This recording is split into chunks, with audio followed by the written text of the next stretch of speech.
Hola, yo soy Moisés Yo soy Betsy. y nosotros nos encontramos una vez más en esta serie Una vida al revés. Como ustedes saben, hemos estado por algunas semanas compartiendo contenido ampliado, si se puede decir, de estos capítulos del libro que hemos escrito Una vida al revés. Y hoy nos vamos a enfocar en el capítulo 7 titulado Cambios internos. Sí, realmente este es uno de los capítulos que me tocan de manera muy particular, porque si has venido siguiendo estos episodios y si no, te animamos a que lo hagas, que vayas desde el capítulo 1 de la serie Una vida al revés en nuestra página losgomez.org. Dios comenzó a poner nuestro mundo de cabezas en lo que hasta ese momento nosotros pensábamos que era lo correcto, que ya habíamos entendido todo de la vida cristiana. En realidad comenzamos a entender las implicaciones del Evangelio, comenzamos a someter nuestras vidas a la autoridad de la Escritura, comenzamos a ver a esto a todo color. Pero la verdad es que nuestro entendimiento pasado defectuoso del Evangelio daba como resultado vidas defectuosas. Y hasta este punto, aunque Dios ya había comenzado a iluminar nuestros corazones, en realidad había mucho que cambiar. Yo creo que lo que dice el Salmo 119, versículo 105, que dice que lámpara es a mis pies tu palabra y lumbrera a mi camino, empezó a tomar vida en nuestra vida, valga la redundancia. Nosotros empezamos a ver cómo se traducía todo lo que estábamos abrazando y creyendo en la manera, en la dinámica de nuestra vida, en nuestro estilo de vida. Es como que ahora la teoría empezó a darle forma a nuestra vida. Lo que nosotros empezamos a abrazar como nuevas convicciones empezó entonces a transformar la vida cotidiana. Al punto, Bessie, y yo creo que es lo que sucede, al punto de que nos llevó a un proceso quizás donde nosotros empezamos a ver con más realidad, de darle un giro completo a lo que nosotros estábamos haciendo y viviendo como esposos, como profesionales, como padres, porque cuando la palabra de Dios empieza a tomar y a tener presencia en tu vida, a ser protagonista en tu vida, ella no se queda en la superficie. Como decíamos en episodios anteriores, ella misma dice que va a producir efectos en nosotros. Y ese efecto no es para dejarnos igual y no dejarnos con una cabeza inflada de conocimiento, sino para transformar nuestra mente y consecuentemente nuestro estilo de vida. Mira lo que dice la página 105 del capítulo 7. Este es el efecto del Evangelio. Tiene el poder para transformar nuestro entendimiento, capturar nuestros corazones y cambiar nuestras vidas. O sea que básicamente lo que íbamos descubriendo era que nuestras vidas necesitaban conformarse de tantas maneras a la verdad de la palabra de Dios. Y no sé si te ha pasado o si estás en un proceso como este, uno quisiera como ponerle como abono a este crecimiento, uno quisiera como ponerle esteroides a todo esto, pero en realidad nosotros necesitábamos en ese momento ser dos cosas, pacientes y diligentes. Claro, porque era un proceso sin prisa, pero también sin pausa. Nosotros veíamos a Dios obrando, tallando, formándonos de acuerdo a su palabra. Y como bien tú dices, ese evangelio entonces empezó a hacerse vida en nuestras vidas. Por eso nosotros creemos que los capítulos donde hablamos acerca del evangelio son tan importantes, porque una de las cosas que decíamos y que ahora pudiéramos conectar es que el evangelio no solamente te salva, el evangelio empieza a darle un marco a toda tu vida, la manera como tú vives como soltero, como casado, como estudiante, como profesional, como trabajador, como jefe. Es el evangelio que empieza a darle forma y perspectiva a tu vida. Y por eso, como decíamos que leíamos en la página 105. Me encanta esta frase que en ocasiones en grupos pequeños te he escuchado, porque a veces nos sentimos abrumados. O sea, hay tanto que cambiar. En mi caso como esposa, por ejemplo, yo creo que ahí fue como el cambio más masivo, como esposa inicial, como esposa y como madre. Pero entonces uno puede sentirse abrumado, pero siempre me gusta ese ánimo que nos hablas acerca de el entendimiento de que tenemos que descansar en la obra de Cristo, pero también en la responsabilidad de ser diligente. Sí, porque sin duda alguna Dios va moviéndote a tomar acciones basado en tus convicciones. Y tú sabes que a la luz de que tú dices eso, me hace pensar cómo esa diligencia debe de ser movida y dirigida por la verdad que tú estás descubriendo, abrazando. Porque de lo contrario, si tú lo haces para agradar a otra persona, no va a ser consistente o no va a ser radical como sucedió en el caso tuyo. De hecho, en el capítulo tú hablas de cómo empezó a producir un cambio interno. De hecho, así se llama el capítulo. ¿Y cuál fue ese cambio interno, Betsy? Que tú nos hablas en este capítulo y que de una manera u otra trajo repercusiones en toda la dinámica de nuestra familia. O sea, yo pensaba como que el evangelio me transformaba, me cambiaba para yo vivir una vida abundante, pero en el día a día yo tomaba las decisiones que yo quería. Entonces, yo decía ser creyente, querer vivir para la gloria de Dios, pero en realidad yo estaba viviendo para mí misma.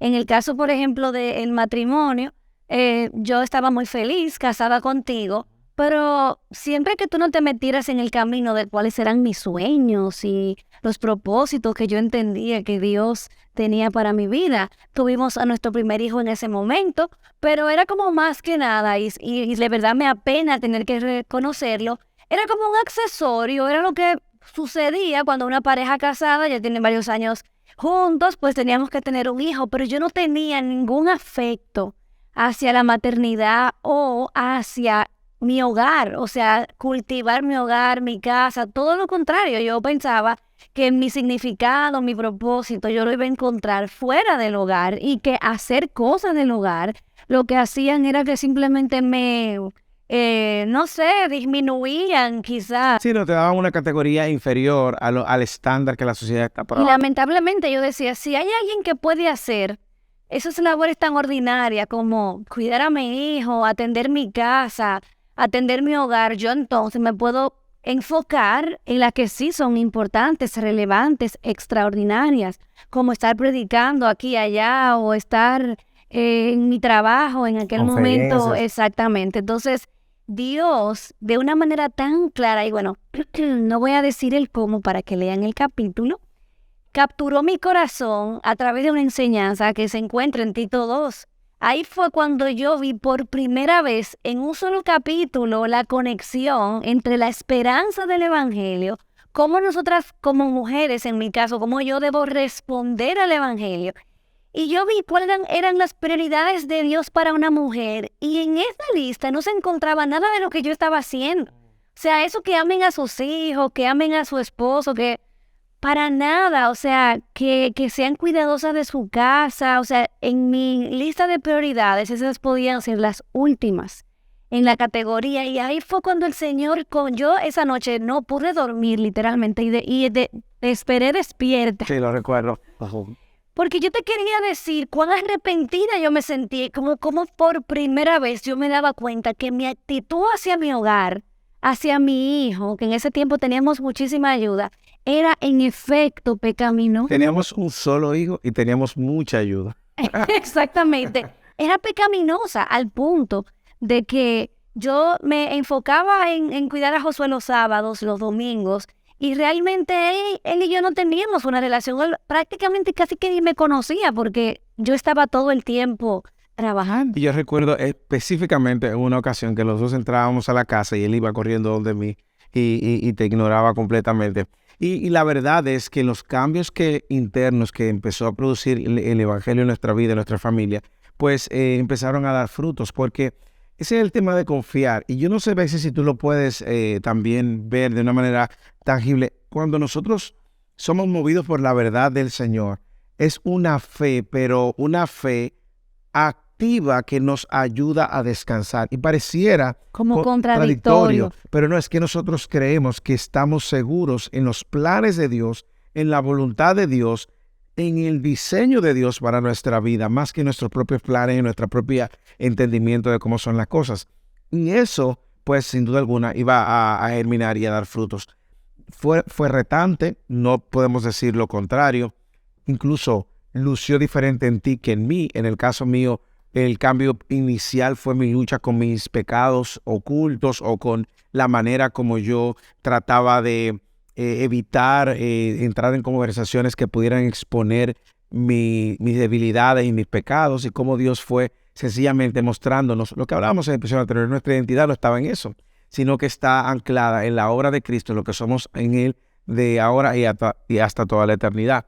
Pero la palabra lo produce. La palabra lo produce. Y como dijimos, el Espíritu Santo va trayendo convicciones. Y al fin y al cabo, ¿qué uno termina haciendo? Abriendo sus manos. Y esa es la manifestación de que realmente un avivamiento está pasando, porque la palabra de Dios afecta tu vida.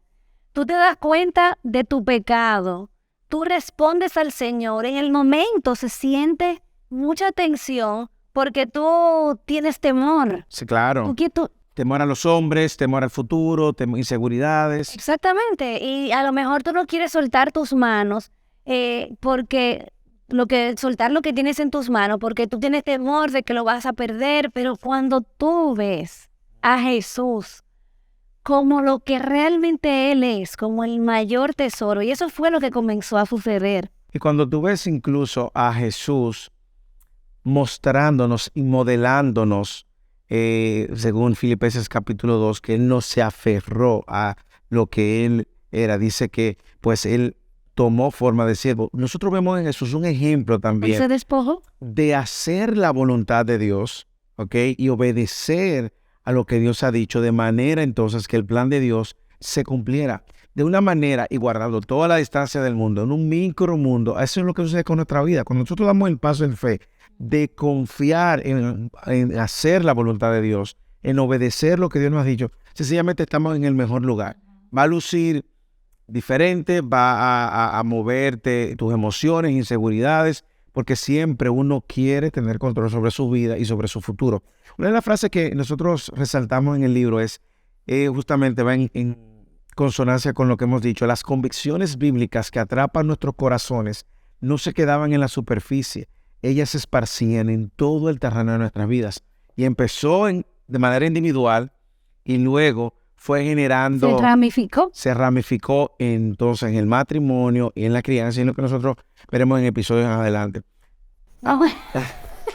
Ahora bien, ¿de qué manera nosotros pudiéramos alentar, Betsy, a mujeres que se encuentran en una lucha similar, donde Dios está trayendo convicciones a su vida muy fuertes de lo que es abrazar el diseño de Dios, de lo que es abrazar una feminidad bíblica, de lo que es abrazar, priorizar su familia, su hogar, su matrimonio? Sí, yo creo que independientemente de cualquiera que sea aquella cosa a la que tú te estás aferrando en este momento, y que tengas el temor, porque sabes que tienes la convicción clara de Dios, pero tienes ese temor, probablemente es a caminar y dejar atrás una vida de impureza sexual.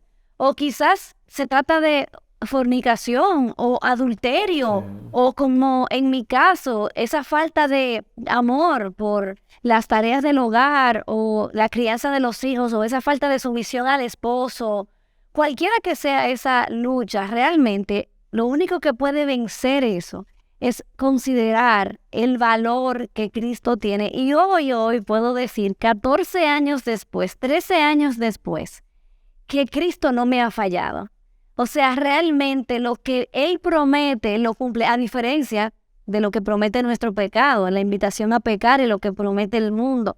Es súper difícil, pero el camino del creyente es precisamente negarse a sí mismo. Entonces, he podido encontrar tanto gozo en la vida cristiana, precisamente haciendo para aquellas cosas para las cuales Dios me creó. Hay una frase que nosotros resaltamos en el libro que se encuentra de manera, ¿verdad?, vertical, si se puede decir. Dice, no tengas miedo.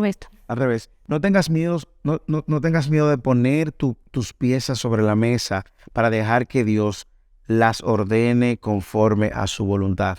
Y es un paso de fe, pero es justamente lo que nosotros decimos, profesamos, que creemos, que los planes de Dios son mejores, que la voluntad de Dios es mejor, y que al fin y al cabo se trata de Dios y no de nosotros. Esta historia, la historia de tu vida, la historia de nuestra vida, no se trata de nosotros, no se trata de hacer nuestra voluntad. Nosotros decimos con nuestra boca que el Señor es nuestro Dios y Señor, y a la hora de entonces de vivir nuestra vida, nosotros somos los señores y dioses de nuestras vidas.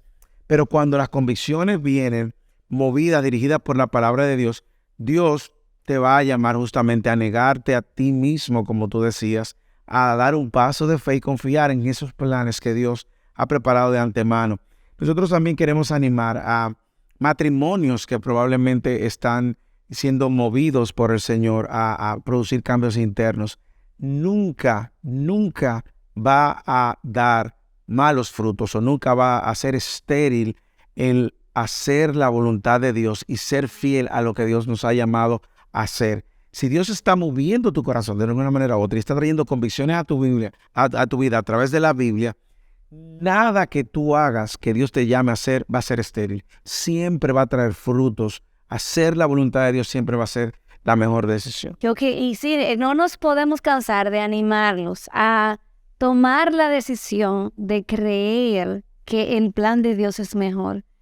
Cuando tuvimos que tomar muchas de estas decisiones, que obviamente esto va a lucir completamente diferente en cada familia, en cada dinámica, obviamente en cada núcleo familiar, pero hubo varias cosas que estuvieron en juego. Eran situaciones económicas difíciles en las que nos vimos porque tuvimos que cortar salarios y contentarnos con lo que teníamos. Teníamos que tomar decisiones eran decisiones radicales, y no quiero poner muchos ejemplos para que vayan al libro, y también porque a veces uno cree que como Dios trata con una familia es como tiene que tratar. Sí, no, Dios. Exactamente, y Dios no tiene cortador de galletitas cuando se trata con el trato con sus hijos. Sí, y algo que me hace pensar lo que tú dijiste, también algo que nosotros escribimos en el libro, y es que en la medida en que nosotros más rendíamos nuestros planes a Dios, más ganábamos.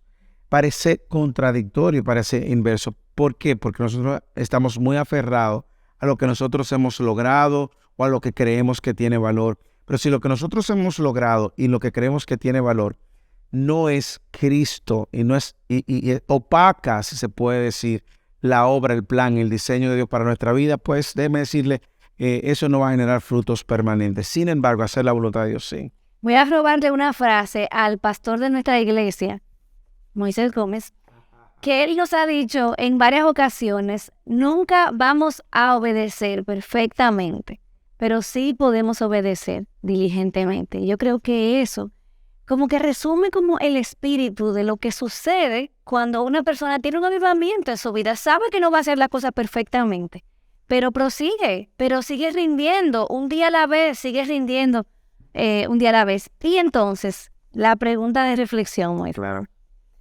Y eso es una pregunta que vamos a dejar que quien está del otro lado la conteste. La conteste en su corazón o la conteste en su, quizás en su grupo ahí. Y si tú tienes alguna palabra de ánimo, ¿qué es lo que te detiene para conformarte a la verdad de Dios? ¿Cuál es esa área de tu vida que tú tienes como agarrada, que no quieres abrir tus manos y entregársela al Señor y decir: yo me rindo a ti, haz lo que tú quieras conmigo, yo confío y creo que tú me vas a sostener si yo camino en obediencia? Y yo creo que lo que nosotros vamos a encontrar al final de eso es justamente la bendición de Dios, permitiéndonos caminar conforme a su voluntad. Yo creo que no existe nada más satisfactorio, de mayor gozo en la vida, y es saber que tú estás haciendo la voluntad de Dios, y que has dejado a un lado el temor a los hombres, y que has dejado a un lado incluso tus propios intereses, y has puesto los intereses de Dios por encima de los tuyos. Nosotros tenemos una verdad que nos sostiene, y es que el lugar de mayor dependencia de Dios va a ser siempre el mejor lugar donde tú puedas estar. Amén. Por lo tanto, como decía Bexy, ¿qué área de tu vida Dios te está moviendo a depender absolutamente de Dios y menos de ti o de cualquier otra persona o circunstancia? Ese lugar siempre va a ser el mejor lugar. Hemos estado en situaciones de escasez, literalmente. Hemos llorado, ha sido difícil. No creo que nuestra vida ahora es más fácil de como la teníamos antes. Ha sido complejo, ha requerido mucha entrega, intencionalidad. Sin embargo, hemos encontrado un tesoro que está por encima de cualquier ofrenda que nosotros podamos traer, que es Cristo, y Él es digno de nuestra obediencia, Él es digno de cualquier cosa que ponga a nuestra carne en una situación de muerte, porque no hay otra. Por eso queremos despedir este episodio con esta palabra ancla o frase ancla que estamos tratando de entregar en cada uno de los episodios. En la medida que hemos dejado atrás lo que valorábamos más, lo digo porque va en perfecta dirección de lo que tú estás diciendo. En la medida en la que hemos dejado atrás lo que valorábamos, más nos hemos enriquecido con el tesoro supremo que es Cristo mismo. Que esa verdad pues también se afianza en tu corazón y que te permita pues ver con los lentes del Evangelio, los lentes de la palabra de Dios, el tesoro que es Cristo mismo. Y nos encantaría saber si esto que estamos hablando también está sucediendo en tu vida.